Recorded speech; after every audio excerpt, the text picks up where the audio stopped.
यार एक सवाल सोचना, अगर तुम्हारा अपना बॉडी तुम्हारा दुश्मन बन जाए अंदर से स्लोली एक एक हिस्से से, तो तुम क्या करोगे? अगर एक दिन सुबह उठ के तुम फील करो कि तुम्हारे दांत हिलने लगे हैं, हाथ पे बाल उग रहे हैं, आवाज़ इतनी तेज सुनाई दे रही है कि सर फट जाए, और तुम जानते हो कि ये सब रोक नहीं सकते तुम, तो ये सिर्फ एक और वेयरवुल्फ मूवी नहीं है। ये एक बाप की कहानी है, एक पति की, एक आदमी की जो अपने अंदर के मॉन्स्टर से लड़ रहा है, लिटरली फिगरेटिवली भी। आज मैं आपको सुनाने वाला हूँ वुल्फमैन 2025 की पूरी कहानी, एक ऐसी फिल्म की जो हॉरर के बहाने कुछ और ही कह रहा है। तो लाइट कम कर लो, हेडफोन लगाओ और सुनो।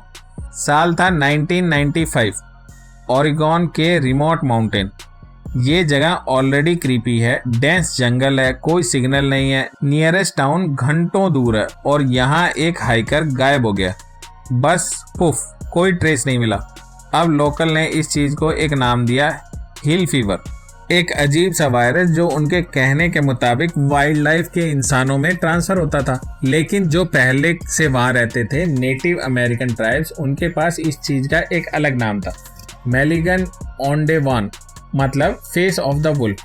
यार जब इंडिजीनियस लोग किसी चीज को इतने सदियों पहले से जानते हैं और उसका नाम रख चुके हैं, तो समझ लो वो चीज रियल है और खतरनाक भी। इसी साल एक बाप अपने छोटे से बेटे को हंटिंग ट्रिप पे लाया था। बाप का नाम था ग्रेडी लोवेल, एक रफ टफ आउटडोरसी आदमी, और उसका बेटा ब्लैक, एक छोटा सा लड़का, अभी दुनिया समझ रहा था।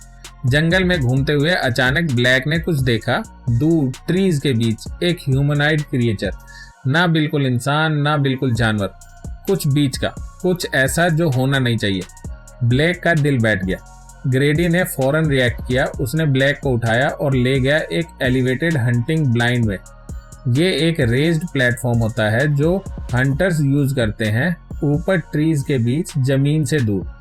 रात को सेफ जगह से ग्रेडी ने अपने दोस्त डैन केएल को रेडियो किया। उसने बताया कि कुछ था जंगल में, कुछ जो इंसान नहीं था लेकिन कभी था, और फिल्म सजेस्ट करता है वो क्रिएचर जो था वो वही हाइकर था जो पहले गायब हुआ था, इन्फेक्टेड, ट्रांसफॉर्म्ड और अब कुछ और। यार ये ओपनिंग देख के ही समझ आता है कि ये मूवी मॉन्स्टर अटैक वाली नहीं है, ये मॉन्स्टर बनने वाली है, और वही ज़्यादा स्कैरी होता है। 30 साल बाद ब्लेक लोवेल अब एडल्ट है, सैन फ्रांसिस्को में रहता है। उसकी एक प्यारी बेटी है जिंजर, और उसकी बीवी है चार्लोट जो एक जर्नलिस्ट है। ऊपर से देखने में परफेक्ट फैमिली है, लेकिन अंदर से ब्लैक का अपने बाप ग्रेडी के साथ रिश्ता कब का टूट चुका था। ग्रेडी एक मुश्किल इंसान था, कंट्रोलिंग, टेम्पर वाला, डिफिकल्ट, और ब्लैक ने वही किया जो ज़्यादातर लोग करते हैं जब घर में मुश्किल होती है, वो दूर चले जाते हैं। लेकिन प्रॉब्लम ये थी कि ग्रेडी की जो क्वालिटीज़ थे वो ब्लैक में भी थी। उसने भी अपना टेम्पर कंट्रोल करना मुश्किल लगता था। उसका भी रिश्ता चार्लोट के साथ स्ट्रेन होने लगा था, शादी में क्रैक्स आने लगे थे। और फिर एक दिन एक लेटर आया, ग्रेडी का डेथ सर्टिफिकेट, साथ ही एक सेट ऑफ कीज।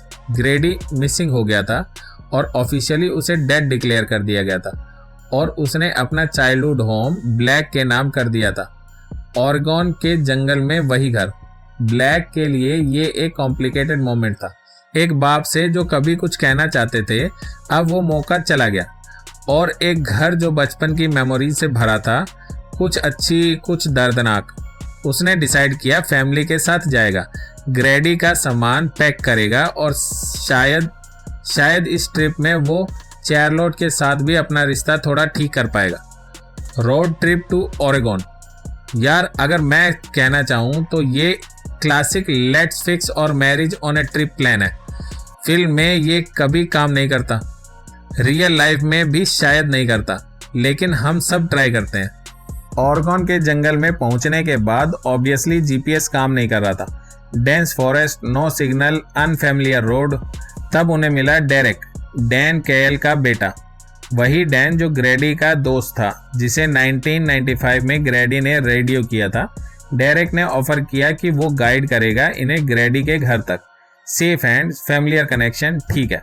लेकिन रास्ते में ब्लैक ड्राइविंग कर रहा था। अचानक कुछ आया सामने, वही क्रिएचर जिसे उसने बचपन में देखा था 30 साल पहले। एक पल के लिए ट्रीज के बीच ब्लैक ने ब्रेक मारी और गाड़ी स्लिप कर गई, और तब सब कुछ बहुत तेजी से हुआ। क्रिएचर ने ब्लैक के आर्म्स को स्क्रैच किया, एक डीप स्क्रैच। नेल्स या जो भी थे स्किन के अंदर घुस गए, और डेरेक मर गया। क्रिएचर ने उसे मार दिया फौरन। ब्लैक का एक ही गोल था, अपनी फैमिली को बचाओ। चार्लोट, जिंजर, बस वो भागा जंगल से, अंधेरों में से, उस क्रिएचर को पीछे छोड़ के। वो पहुंचा ग्रेडी के घर, अंदर घुसा, दरवाजा बंद किया, खिड़कियां बंद की, और बाहर वो चीज थी। वो घर के चारों तरफ घूम रही थी, स्लोली, मेथोडिकली, वीक स्पॉट्स ढूंढ रही थी। कोई क्रैक, कोई जगह जहां से अंदर आ सके। ब्लैक का हाथ दर्द कर रहा था, स्क्रैच वाली जगह से कुछ फील हो रहा था, कुछ नॉर्मल नहीं था। घर के अंदर सील्ड, बाहर मॉन्स्टर, और ब्लैक के अंदर कुछ बदल रहा था। पहले उसने नोटिस किया कि उसके दांत हिलने लगे हैं, एक नहीं, दो नहीं, कई। फिर आवाजें, बाहर की आवाजें जो नॉर्मल वॉल्यूम की होनी चाहिए थी, वो बहुत तेज सुनाई देने लगी थी, इतनी तेज कि सर दर्द होने लगा था।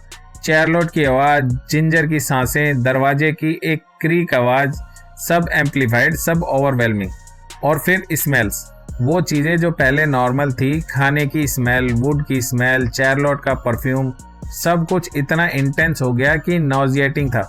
यार ये सब सिम्टम्स थे, ये सिर्फ हॉरर के लिए नहीं है, ये सेंसरी ओवरलोड है। और जो लोग एंजाइटी या PTSD के साथ रहते हैं वो रिलेटेबल करते हैं इस फीलिंग को।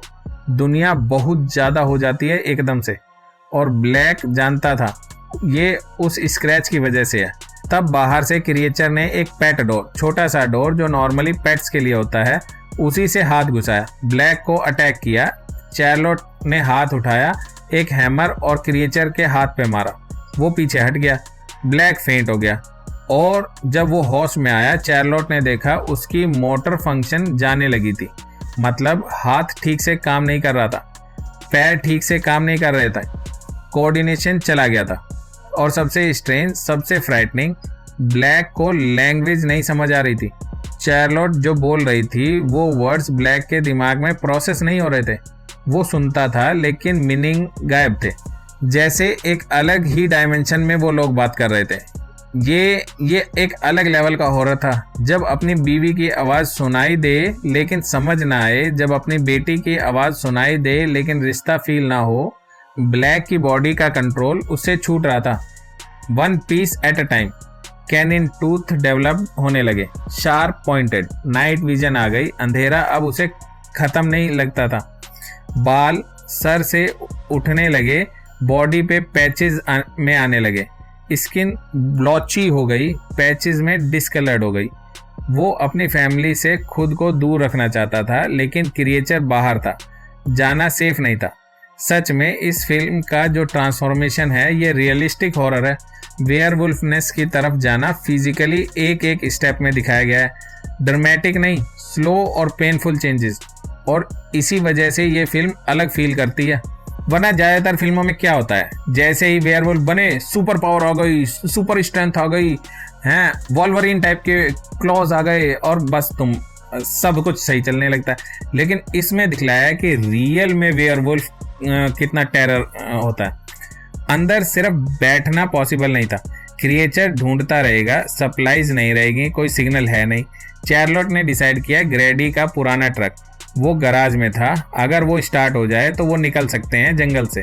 प्लान सिंपल था, सिंपल प्लान्स अक्सर काम करते हैं। अक्सर वो बाहर निकले, ट्रक तक भागे, ब्लैक और चार्लोट, जिंजर अंदर बैठे। चार्लोट ने इंजन स्टार्ट किया, तब क्रिएचर ने ट्रक के विंडशील्ड तोड़ दिया। और इस वक्त पहली बार क्लियरली फिल्म ने दिखलाया वो क्या था, एक वेयरवुल्फ। अब कोई डाउट नहीं, कोई शायद कोई जानवर था नहीं, कोई आंखों का धोखा हो गया नहीं, full werewolf, bad as real werewolf. Truck में रहना इम्पॉसिबल था। वो भागे, इस बार एक ग्रीन हाउस की तरफ। ऊपर चढ़ गए, टेम्पररली सेफ थे। ब्लैक ने एक डिसीजन लिया, उसने चार्लोट को साइन किया, जिंजर को ले जाओ, घर के अंदर जाओ, इससे मुझ पे फोकस करना होगा।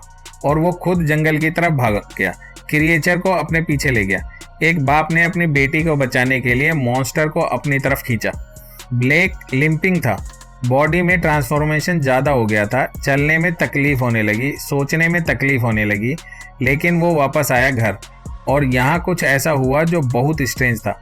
वो जिंजर के साथ एक गेम खेलने की कोशिश करना चाहता था, कोई नॉर्मल चाइल्डहुड गेम, जैसे उस इंसान ने जो अंदर कहीं था वो चाहता था कि ये एक नॉर्मल दिन हो, कि वो सिर्फ एक बाप जो अपनी बेटी के साथ खेल रहा हो।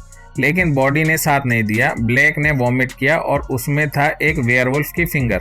हाँ सुनो, ये मूवी वियर्ड जगह जाती है कभी कभी, लेकिन यही रियलिटी थी। वो क्रिएचर जो था, ब्लैक ने उससे लड़ाई में कुछ तो हासिल किया था। और फिर एक मोमेंट था, ब्लैक चार्लोट की तरफ मुड़ा, एक ऐसा लुक जो थ्रेटनिंग था, प्राइमल जानवर जैसा।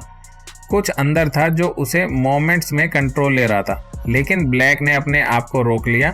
अंदर से कोई तार बची थी अभी भी इंसानियत की। उसने चार्लोट को हर्ट नहीं किया। वो जानता था ये ज़्यादा देर नहीं चलेगा, वो इतना कंट्रोल नहीं रख पाएगा। उसने डिसाइड किया जाना होगा अपनी फैमिली से दूर, जंगल में, जहाँ वो सिर्फ अपने आप को हर्ट करे, इन्हें नहीं। लेकिन तब बाहर से क्रिएचर वापस आया। उसने ब्लैक को टैकल किया। एक और फाइट, और इस फाइट में ब्लैक ने कुछ नोटिस किया। क्रिएचर के आर्म पे एक मिलिट्री टैटू। ब्लैक की आंखें फैल गई। उसने वो टैटू पहले देखा था, कई साल पहले, अपने बाप की आर्म्स पे। वो क्रिएचर ग्रेडी था, उसका बाप, जो मिसिंग हो गया था, जो डेड डिक्लेयर हुआ था। वो यहाँ था एज अ वेयरवुल्फ, 30 सालों से इन्फेक्टेड, 30 सालों से इस जंगल में। ब्लैक के अंदर कुछ टूट गया, लेकिन साथ ही कुछ समझ भी आया। फाइट में ब्लैक ने क्रिएचर के थ्रोट बाइट किया, फेटल बाइट। ग्रेडी मर गया। फाइनली शायद पीस मिला उसे। यार, ये मोमेंट फिल्म का डार्केस्ट और मोस्ट पोएटिक मोमेंट है। ब्लैक वही काम करता है जो ग्रेडी ने कभी ब्लैक के लिए किया था, प्रोटेक्ट करना, लेकिन इस बार अपोजिट डायरेक्शन में। और ग्रेडी की डेथ एक्चुअली उसकी मुक्ति थी। बाहर खड़े ब्लैक की बॉडी अब फाइनल चेंजेस ले रही थी। क्लोज, नेल्स से अंदर से फोर्स करके बाहर आ रहे थे। दर्द अनइमेजिनेबल था। विजन व्रैप्ड हो गई थी। कलर्स अलग, परसेप्शन अलग, दुनिया अलग दिखने लगी थी। लेकिन एक चीज अभी भी थी, सेल्फ अवेयरनेस। ब्लैक को पता था कि वो कौन है। ब्लैक लोवेल, जिंजर का बाप, चार्लोट का पति, एक भेड़िया जो कभी इंसान था। वो जानता था कि ये सब गलत है, लेकिन उसके प्राइमल इंस्टिंक्ट वो रोक नहीं पाया। बॉडी एक डायरेक्शन में जा रही थी और दिमाग एक और में, और बॉडी जीत रही थी। उसने घर का दरवाजा तोड़ा, अंदर घुसा। चार्लोट ने एक नाइफ से उसे हर्ट किया। वो रुकी नहीं, जिंजर को लेके भागी बांस की तरफ। ब्लैक ने उन्हें फॉलो किया। बांस में चार्लोट ने एक फुट होल्ड ट्रैप सेट की थी। वो जानती थी ये हो सकता है। ब्लैक का पैर ट्रैप में फंस गया, और तब जब कोई नॉर्मल इंसान रुक जाता, ब्लैक ने अपना फंसा हुआ पैर खुद काट दिया, चबा के। नहीं रुका, अपनी फैमिली की तरफ जाना था, कुछ भी हो। ये सीन एक्चुअली बहुत डिस्टर्बिंग था। इसलिए नहीं कि ये खून खराबे से भरा हुआ था, बल्कि इसलिए कि आप फील करते हो कि वो इंसान अभी भी अंदर है, कोई बाहर से फोर्स नहीं। ये ब्लैक है जो ये कर रहा है, और वो रोक नहीं सकता खुद को। चार्लोट और जिंजर भाग के ग्रेडी की वही हंटिंग ब्लाइंड में छुप गई। वही एलिवेटेड प्लेटफॉर्म, वही जगह जहां ब्लैक को 1995 में ग्रेडी ने छुपाया था। पूरी स्टोरी एक सर्कल में आ गई। सूरज उग रहा था, ऑरेंज लाइट जंगल पे आ रही थी, और ब्लैक, लिम्पिंग, ट्रांसफॉर्म्ड, बेयरली ब्लैक, वो हंटिंग ब्लाइंड की तरफ आ रहा था। चार्लोट के हाथ में गन थी। वो अपने हस्बैंड की तरफ निशाना लगा के खड़ी थी। आंखों में आंसू थे, हाथ कांप रहे थे। ब्लैक रुका, और फिर उसने कुछ किया। उसने चार्लोट को मोशन किया, मार दो। और वो बोल नहीं सकता था, वर्ड्स नहीं थे, लेकिन हाथ से, आंखों से वो क्लियरली कह रहा था, मुझे खत्म कर दो। चार्लोट कंफ्यूज थी। ये उसका पति था, वो इंसान जो था, क्या वो स्टिल जिंदा था? तब जिंजर बोली, वो छोटी सी लड़की जिसके बारे में पहले भी मेंशन था कि वो हमेशा समझती थी अपने बाप को बिना वर्ड्स के। उसने कहा, पापा को दर्द हो रहा है, वो जाना चाहते हैं। एक बेटी ने अपने बाप की लास्ट विश समझी जब कोई और नहीं समझ सकता था। ब्लैक दरवाजा तोड़ के अंदर आने लगा। चार्लोट ने आंखों में आंसू बहते हुए शूट किया। ब्लैक गिर गया। और फ्लोर पे मर गया। उसने जो फील किया वो था रिलीफ। चार्लोट और जिंजर उसके पास आई, बैठे उसके साथ, हाथ पकड़ा। ब्लैक की आंखें जो इतनी सदियों से कुछ और देख रही थी, अब सिर्फ अपनी फैमिली को देख रही थी। फिल्म का लास्ट इमेज चार्लोट और जिंजर एक खूबसूरत वैली में चलती हैं। सूरज निकला हुआ है, ग्रीन, पीसफुल। वही वैली जिसके बारे में ब्लैक ने चार्लोट को कभी बताया था। एक चीज़ जो उसने बचपन में देखी थी, जो उसे ब्यूटीफुल लगती थी, जो वो देखना चाहता था, वो नहीं था, लेकिन वो जगह थी और वो उन्हें याद करेगा। यार, वुल्फ मैन एक ऐसी फिल्म है जो सरफेस पे एक वेयरवुल्फ हॉरर मूवी लगती है, लेकिन अगर थोड़ा गहराइयों से सोचो तो ये और बात कह रही है। ये बात कर रहा है जनरेशनल ट्रॉमा की। ग्रेडी से ब्लैक तक वही रेज, वही डिस्कनेक्ट, वही इनएबिलिटी टू कम्युनिकेट। ये बता रही है एक रिलेशनशिप की जो टूट रहा है, और एक आदमी जो अपनी फैमिली के लिए सब कुछ देना चाहता है लेकिन नहीं दे पाता। और ये बता रही है लॉस ऑफ सेल्फ की।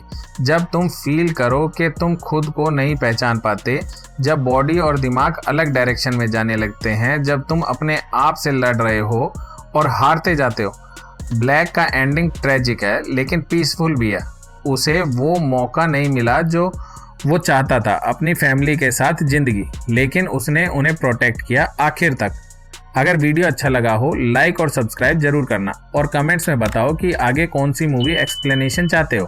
तब तक जंगल में अकेले मत जाओ, और अगर कोई स्क्रैच करे डॉक्टर के पास जाओ, सीरियसली। मेरा ये चैनल सब्सक्राइब करें और मेरे हर अपडेट आपको मिले, इसके लिए बेल आइकन जरूर दबाइएगा। आप सभी को मेरी ढेर सारी शुभकामनाएं।